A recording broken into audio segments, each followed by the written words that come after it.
여호와께서 모세에게 말씀하여 이르시되 이스라엘 자손에게 말하여 이르라.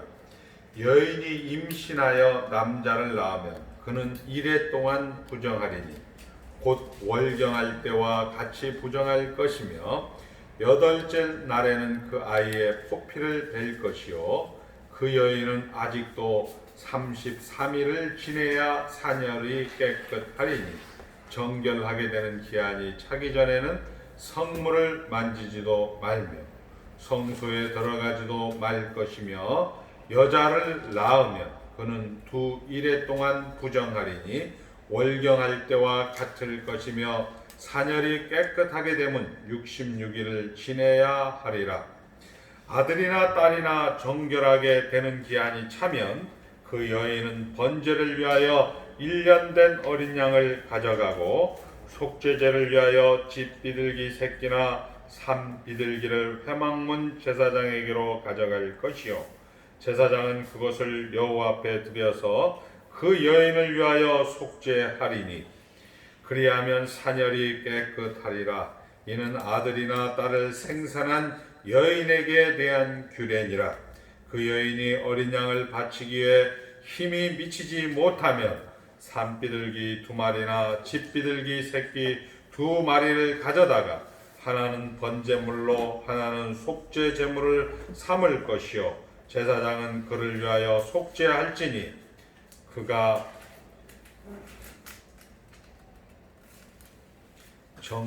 정결하리라. 아멘.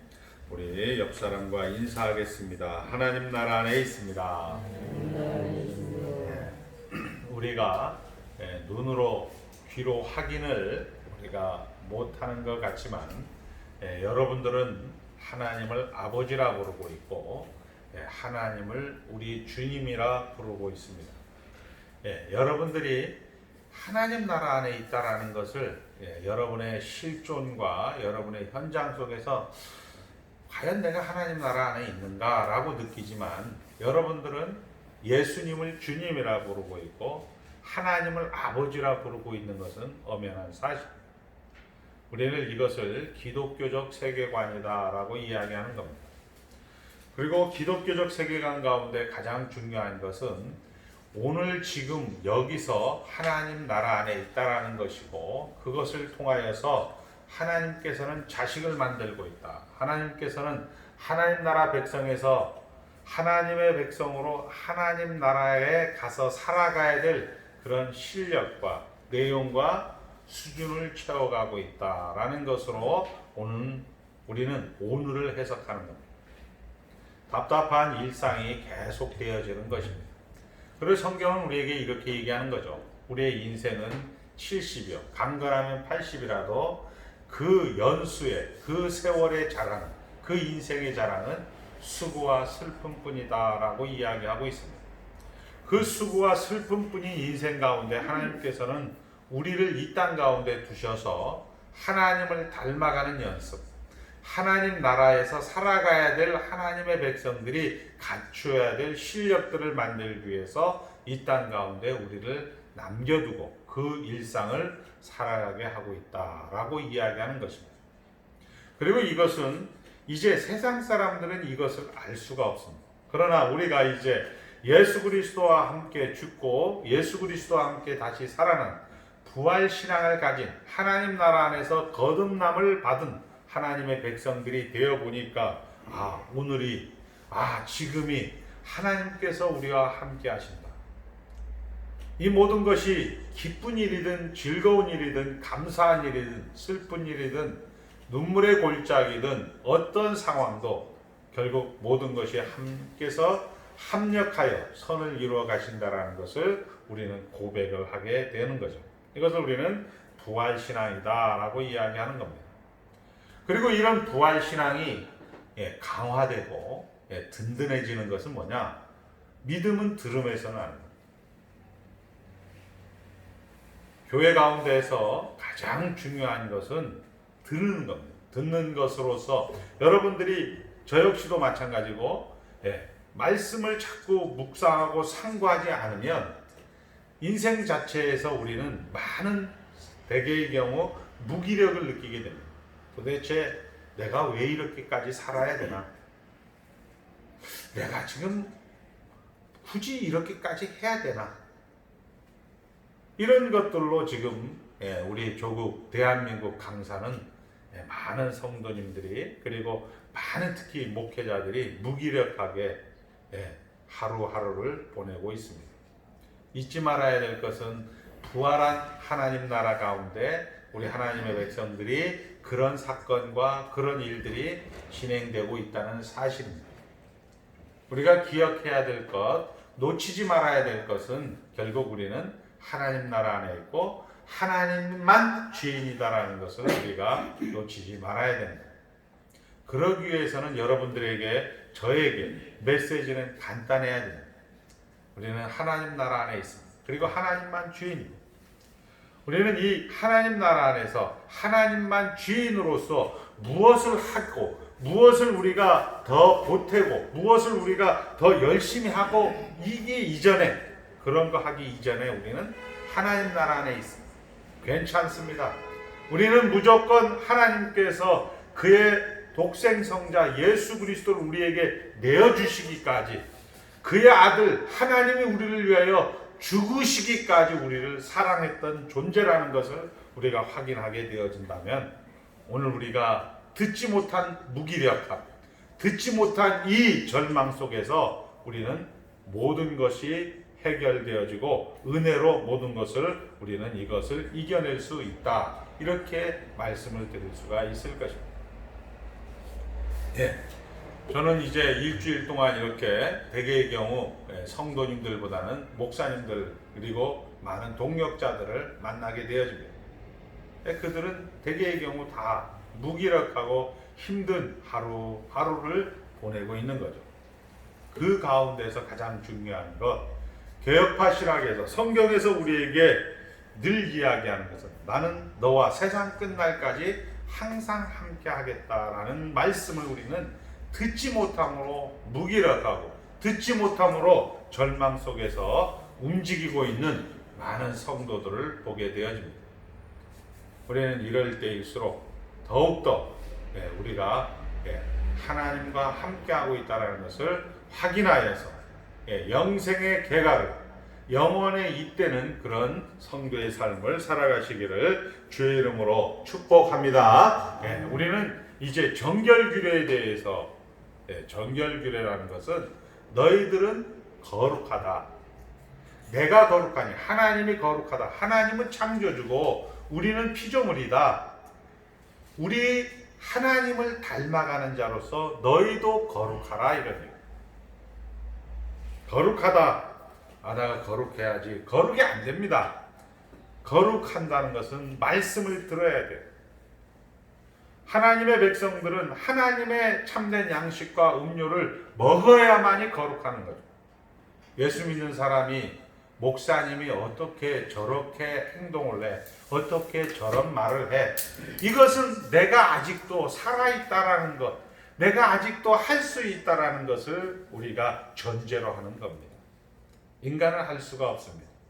인간은 그것을 가능하다라고 이야기하는 순간 우리는 우리 가운데에서 많은 범죄를 저지를 수밖에 없는 그런 태생적인 한계를 가지고 있습니다.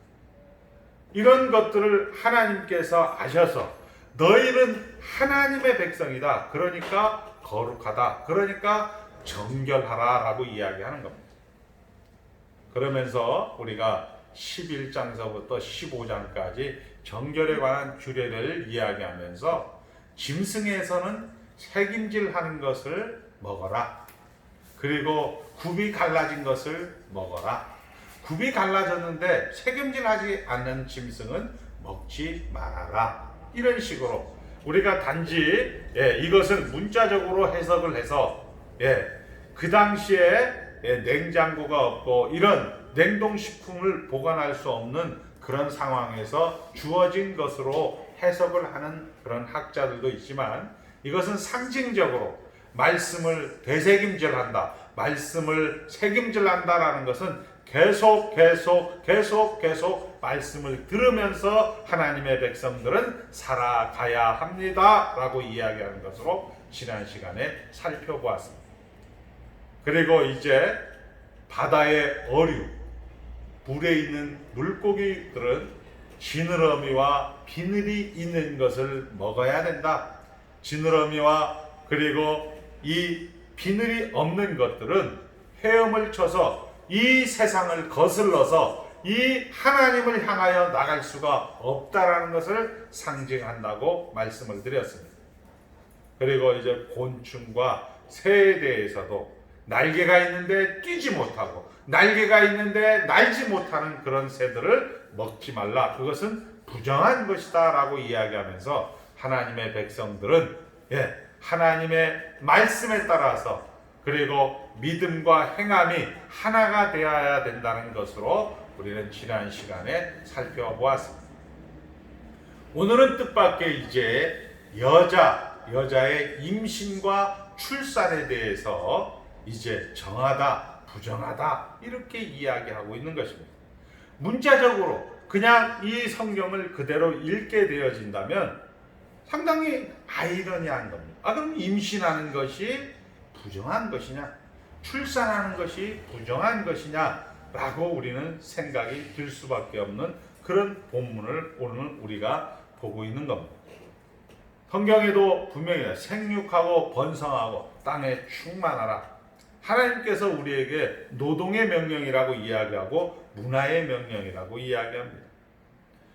우리가 타락하기 이전에도 여자들은 임신을 해서 출산을 하는 그런 제도가 있었고, 그리고 우리가 타락하기 전에도 남자들은 일을 해야 되는 그런 제도가 있었습니다.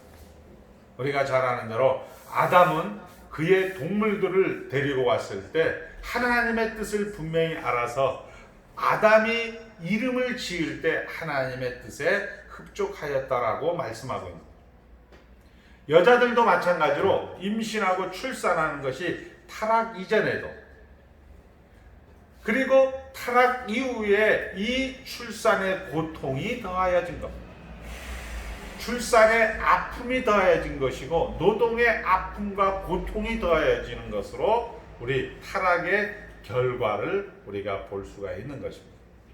그래서 이 본문을 우리가 피상적으로 읽으면 임신이라든지 산모라든지 출산 그 자체를 부정함으로 보이지만 성경은 자식의 출산은 최고의 기쁨이다라고 합니다.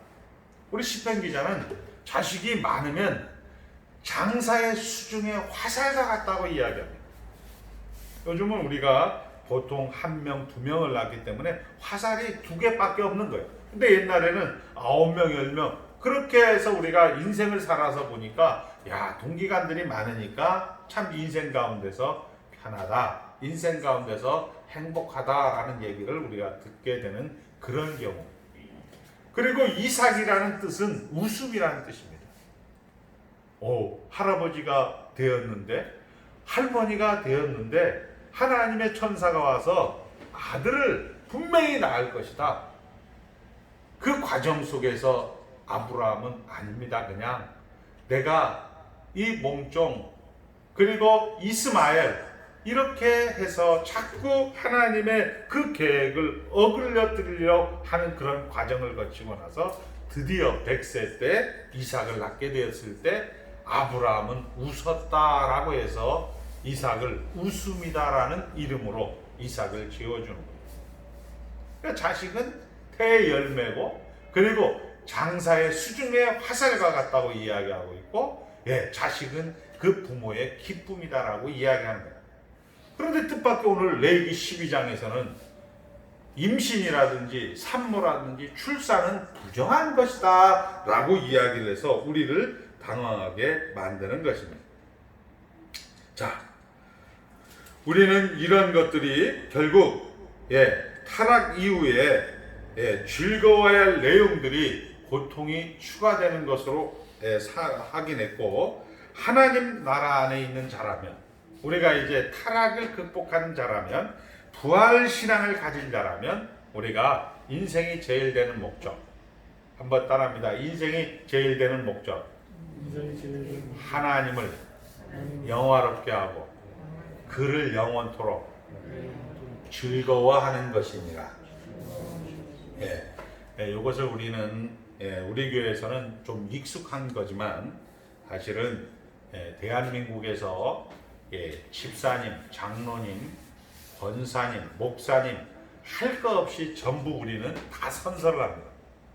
인생이 제일 되는 목적은 하나님을 영화롭게 하고 그를 영원토록 즐거워하는 것이다.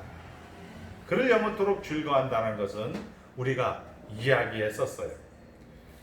젊은 청춘 남녀가 이제 서로가 데이트를 하고 연애를 하고 이제 결혼을 앞두고 있는데 이 여자 볼에 이 코가 묻어도 남자 입장에서는 그것을 코로 보이지 않고 빵의 크림 정도로 보이는 것으로 그를 영원토록 즐거워하는 것이다 라고 말씀을 드린 적이 있습니다.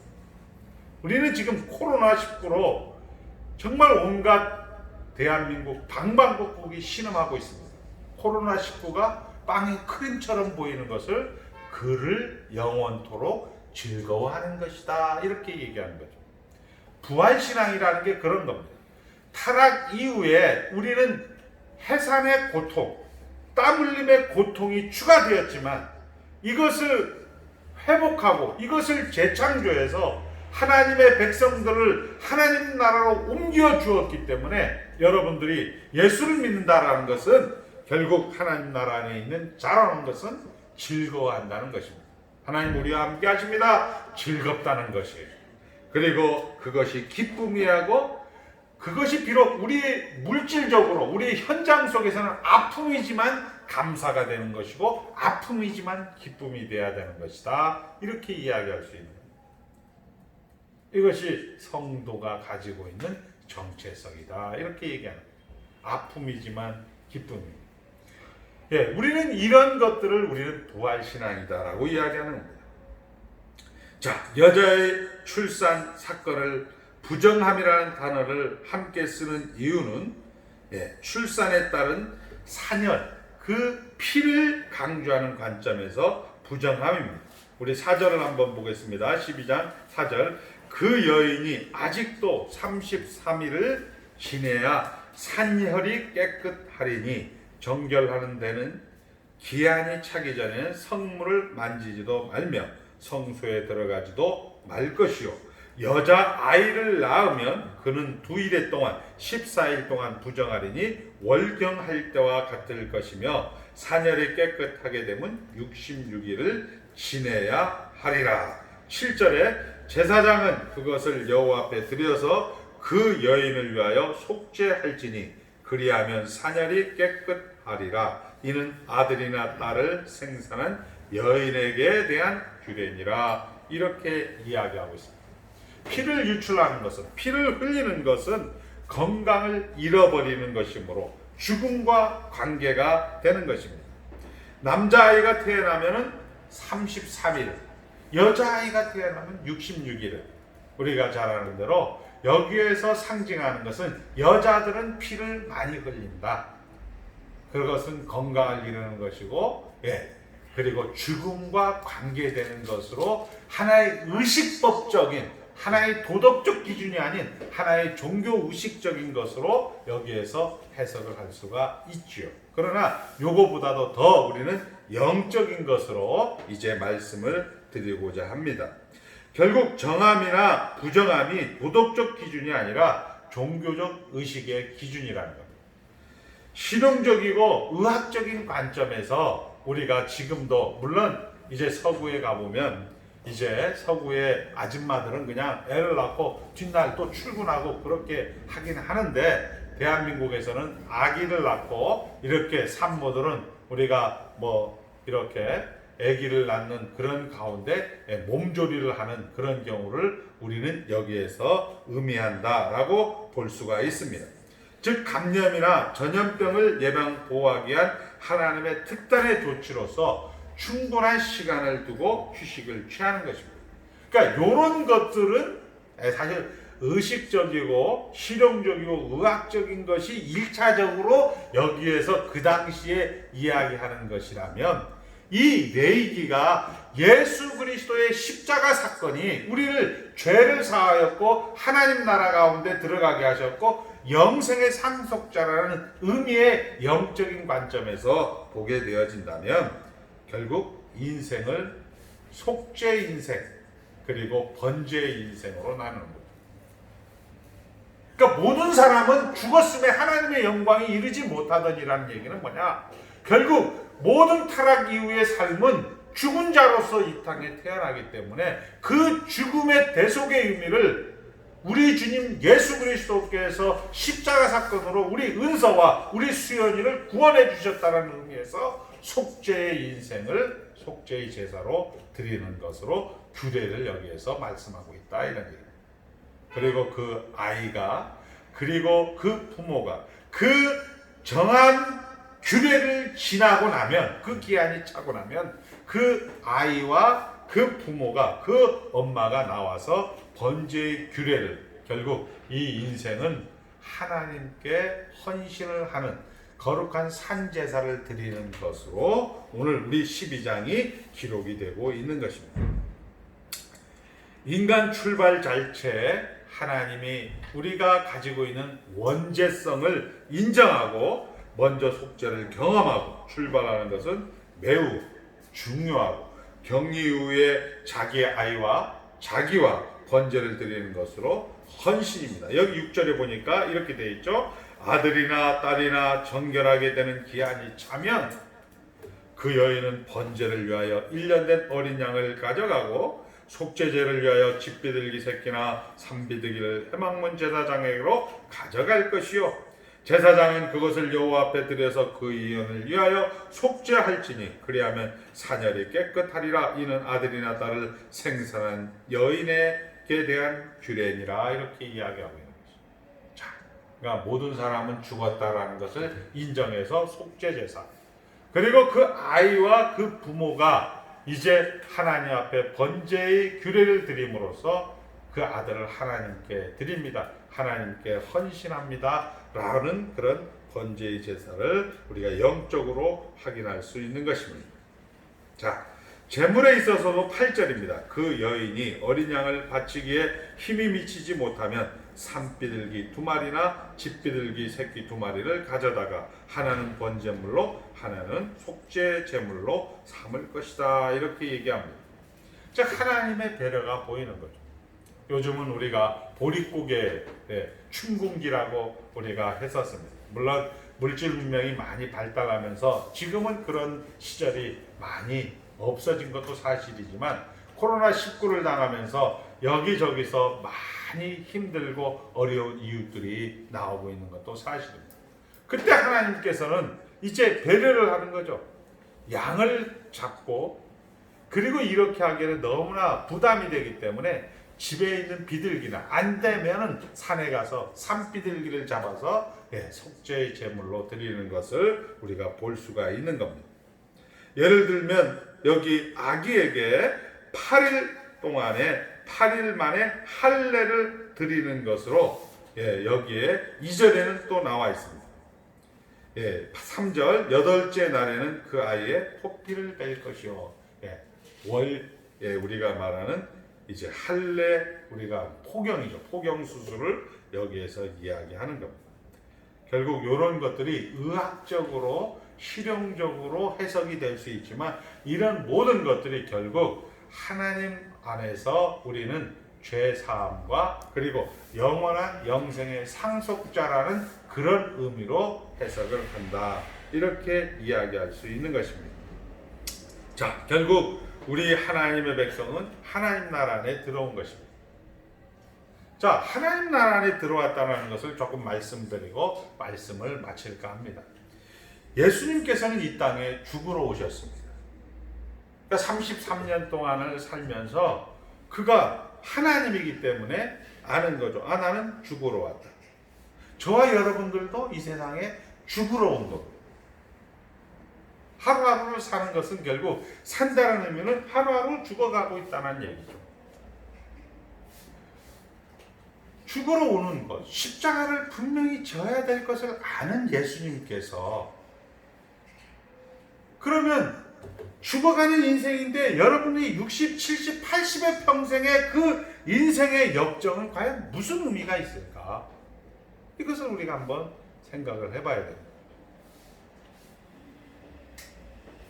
예수님은 이 땅 가운데 오셔서 33년 동안 본인은 나는 죽으러 왔다 이렇게 생각을 하고 이제 그것을 기준으로 해서 그 기준을 향해서 가고 있는데 많은 생애 가운데 오해하고 그리고 그의 말을 알아듣지 못하는 사람들과 계속 논쟁을 벌이고 사는 겁니다. 여러분들 같은 경우도 마찬가지죠. 하나님 나라 안에서 부활신앙으로 여러분의 인생을 살아가는 겁니다. 여러분은 다 가진 자로 살아가는 것이고 그를 즐거워하는 자로 살아가는 것입니다. 여러분들은 속죄 제물을 드린 자고 여러분들은 번제물을 드린 자로서 하나님 앞에 거룩한 산제물로 살아가는 자들입니다. 그러니까 세상은 무슨 소리야? 우리를 오해하고 우리를 비난하고 우리를 비판하면서 우리와 계속 논쟁을 벌이게 되는 것입니다. 그 비난과 그 비판과 그 오해를 주님은 다 감수하고 그것을 다 가슴에 안고 결국 십자가에서 죽게 되어지죠. 우리가 생각하기에는 참 바보 같다. 거기에서 이기면 되는데 거기에서 논리를 들이대고 거기에서 오해를 풀어서 이해를 시키고 비난을 감수하지 말고 그 비난하는 자들에게 설명해서 설득을 하면 좋을 것 같은데 라는 생각을 하지만 우리 주님은 그렇게 하지 않고 묵묵히 이제 자기의 길을 가서 만들어낸 것이 우리라는 사실입니다. 그리고 우리도 이제 예수 그리스도와 함께 죽고 예수 그리스도와 함께 살아서 이제 부활신앙으로 우리 현장을 바라보니까 오늘 지금 여기가 하나님 나라 아니다라는 것을 알고 지금 나를 있게 만들기 위해서 그의 아들 독생성자 예수 그리스도를 내어주기까지 나를 사랑했다라는 것을 아는 그런 자들로서 오늘을 살아가는 거예요. 무슨 얘기냐? 여러분들이 아무리 어려운 그런 일들이라 할지라도 이것이 하나님께서 허락하셨다면 이것이 하나님이 주인으로서 하나님이 다스리는 현장이라면 여러분들은 감사가 되는 거죠. 왜? 그 하나님은 나를 위해서 그의 아들 독생성자 예수 그리스도를 내어주시기까지 나를 사랑하는 분이기 때문에 그렇습니다. 하나님, 저 이번 주에 이런 잘못을 저질렀는데요. 하나님, 정말 하나님 앞에 몸둘 바를 못 두겠습니다. 얼굴을 창피해서 도대체 들을 수가 없습니다라는 그런 의미에서 우리가 자각하고 회개하는 것은 중요하지만 반드시 실패함 없이 잊지 말아야 될 것은 괜찮다라는 얘기입니다. 왜? 하나님께서 나를 위해서 죽어주셔서 내가 오늘 이 자리에 있게 되었다는 사실을 놓쳐서는 안 된다는 사실. 이것이 예수 그리스도의 속죄의 사건이라는 거예요.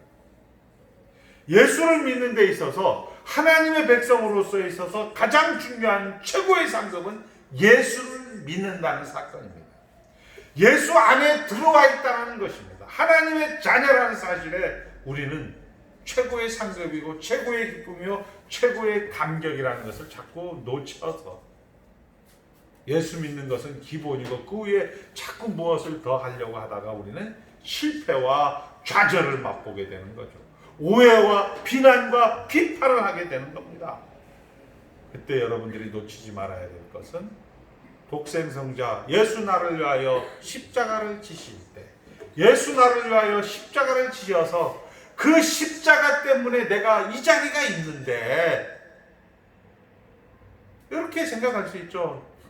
우리 찬송가 가사마저 나 너를 위하여 몸 바쳐 피 흘려 주었건만 너 나를 위하여 무엇하느냐 이렇게 이야기하는 것도 맞지만 그럼에도 불구하고 우리가 놓치지 말아야 될 것은 나는 원래 이런 놈이지만 이런 놈을 위해서 하나님께서 그의 아들 독생성자 예수 그리스도를 위하여 내어주신, 예수 그리스도의 목숨을 나에게 주신 그분이 바로 나의 아버지고 나의 하나님이라는 사실로 사멸이 끝나자마자 속죄 제사를 드렸다라는 의미로 이 성경 본문을 우리는 받아들인다, 이런 얘기. 이것을 여러분들이 놓치지 말아야 되는 겁니다. 그리고 이제 우리 주님은 더욱더 나가서 이렇게 얘기하죠. 내 살을 먹어라, 내 피를 마셔라, 이렇게 얘기해요. 예수님을 죽이기까지 우리를 사랑하셨는데 그 예수님을 또 우리가 먹고 마시는 자로 우리의 일생을 살아가는 겁니다. 무슨 얘기냐? 여러분들이나 제가 힘들고 어렵고 비난과 비판과 오해 속에서 좌절되고 낙심될 때 괜찮습니다. 하나님이 나를 위해서 죽었는데요. 이런 뻔뻔함을 가지고, 이런 당당함을 가지고, 뻔뻔함이 아니죠. 당당함을 가지고 여러분들이 하나님 앞에 나온다면 하나님께서는 하나님이신 예수 그리스도의 살과 피를 여러분들에게 공급하시는 것으로 여러분의 삶을 자라나게 하실 것이다 라는 얘기입니다. 하나님, 저 창피해서 못 가겠어요. 제가 너무 정말 교회 목사 아니에요. 저는 장로 아니에요. 저는 집사 아니에요. 저 같은 놈이 어떻게 정말 인간 버저리 같은 벌레 같은 놈입니다 라는 생각이 들었다 할지라도 하나님께서는 그를 위해서 죽어주셨고, 그것도 모자라서 이제 교회 가운데서 내 살과 내 피를 마시는 자로 우리는 존재하고 있다는 사실, 이것을 여러분들이 놓치지 말아야 됩니다. 새로운 종족을 하나님이 만드신 거죠. 새로운 잠자는 자의 첫 열매를 하나님께서 만드신 겁니다. 그리고 우리를 기르십니다. 예수께서 기꺼이 성육신의 인생을 사는 것 같이 우리가 기꺼이 우리의 인생을 살게 하십니다. 이제 우리를 통하여 세상 역사를, 여러분들이 이 살과 피를 먹는 것으로 세상 역사는 하나님께서 나를 만들어 주었듯이 내가 이 살과 피를 먹음으로써 내가 또 다른 나를 만드는 그런 현장으로 여러분들을 인도하고 있다는 사실입니다. 자, 우리는 완벽하게 태어나는 것이 아니라 완벽한 존재지만 자라나야 하는 존재죠. 그 자라나야 하는 것이 바로 모이기를 힘쓰는 것. 예수 그리스도의 살과 내 살을 먹어라, 내 피를 마셔라는 존재. 그것이 성경이 하는 믿음. 우리를 통하여 결국 하나님 나라를 만들어가고 있는 것. 그것이 시간 속에 이루어지지 않고 시간 후에 결과가 결실이 되지만 그것을 만들기 위하여 시간 속에서 예수를 보내었고 우리를 보내고 있는 것입니다. 결국 여러분이 오늘 지금 여기서 그 시간 속에서 이해가지 납득이 되지 않는 그 현장을 하나님께서 여러분을 만들고 있다는 사실입니다. 왜냐하면 여러분들을 위해서 예수님을, 그리고 여러분들을 위해서 예수님의 살과 피를 계속해서 공개해 주시기 때문입니다. 자, 결국 우리를 위해서라면 하나님이 죽을 수 있다는 것은 굉장한 신앙의 본질입니다. 한번 옆 사람과 인사하겠습니다. 괜찮습니다. 괜찮습니다. 네. 우리는 사실 이 부분을 자꾸 놓치는 거예요. 특히 요즘 총선과 관계에 대해서 여러 가지 얘기들이 많이 나옵니다. 괜찮습니다. 괜찮습니다. 저희 집사람이 어제 그저께 계속해서 4.3 사건, 저희들 제주도 같은 경우에 4.3 사건이 30만 명 제주도민 중에 3만 명이 죽습니다. 정확하게 27만 명의 인구 중에 3만 명이 죽습니다. 그러면 이제 이 좌측 진영에, 좌익 진영에 있는 사람들이 해석이 다르고 우익 진영에 있는 사람이 해석이 다르는 거죠. 왜 다를까요? 둘 다 인간이 죽었다라는 것, 사녀를 한다라는 것을 전제하지 못하기 때문에. 저희 집사람이 얘기했습니다. 장모님이 지금 풍을 맞아서 지금 병원에 있는데 그 품 때문에 나오는 문제를 가지고 아들과 딸이 다툼이 있을 수 있습니다.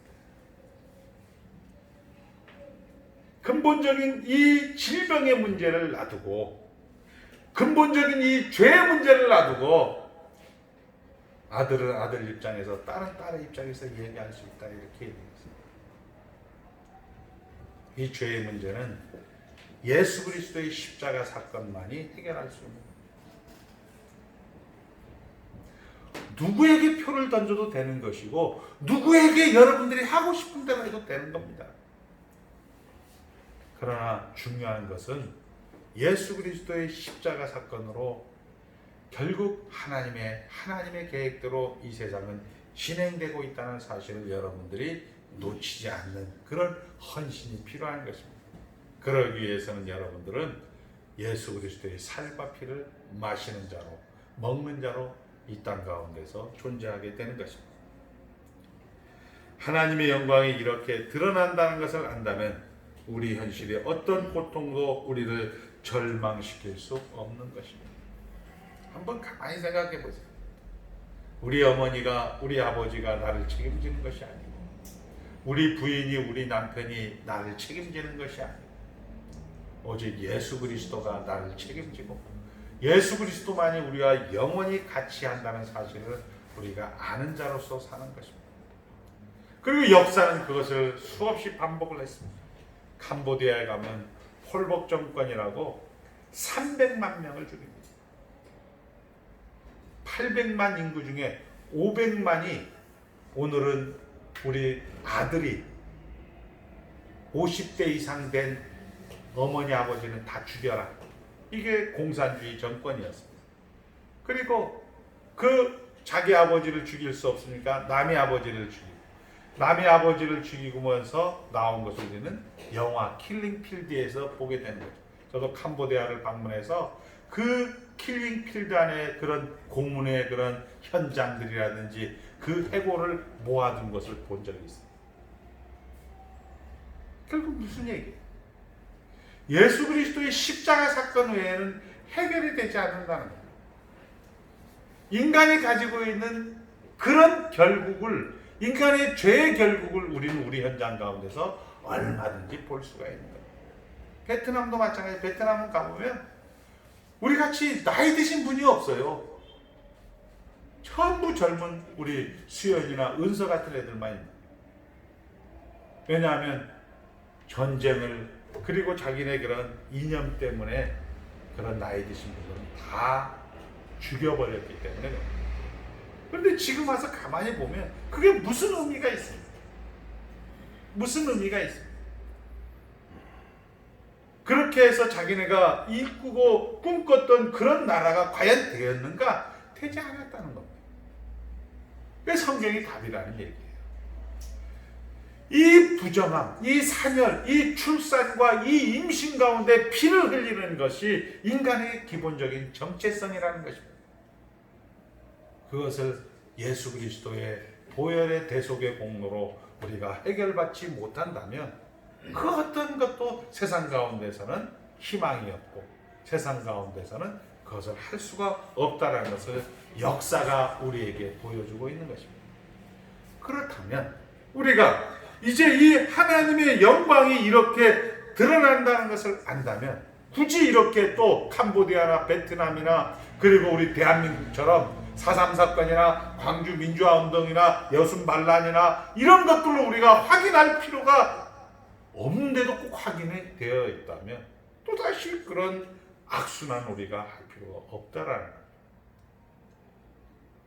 이것이 도울 김용옥 선생이 얘기를 하든지 누가 얘기하든 다 기본 전제는 뭐냐? 인간은 할 수 있다라는 거예요. 인간은 죽었다라는 것을 전제하지 않기 때문에 나오는 문제. 기독교가 왜 힘을 못 받는다고요? 왜 비난과 오해와 그리고 왜 예수님이 그런 비판을 감수했다고요? 뻔히 아는 거예요. 여러분도 답이 아는 거예요. 그러나 여러분들도 예전에 그걸 몰랐죠. 도울 김용옥이가 맞는 것 같았어요. 그러나 거듭나서 예수 그리스도의 십자가 사건으로 여러분들이 예수 믿고 나서 딱 보니까 죽을 인생인데 왜 저렇게 굳이 죽을 인생인데 저렇게 비난과 비판과 오해를 감수하면서 그 인생이 사는 것이 무슨 유익이 있을까라고 생각을 했는데 그것 때문에 내가 예수 믿게 되는 거구나. 그것 때문에 내가 하나님 나라 자녀가 되었구나. 그거 설명해서 되는 것이 아니야. 그거 설명해서 되는 거 아니야. 그리고 그 비난을 여러분들은 감수해 줘야 되는 거예요. 우리의 정치 권력, 우리의 경제 권력을 우리는 감수해 줘야 되는 거예요.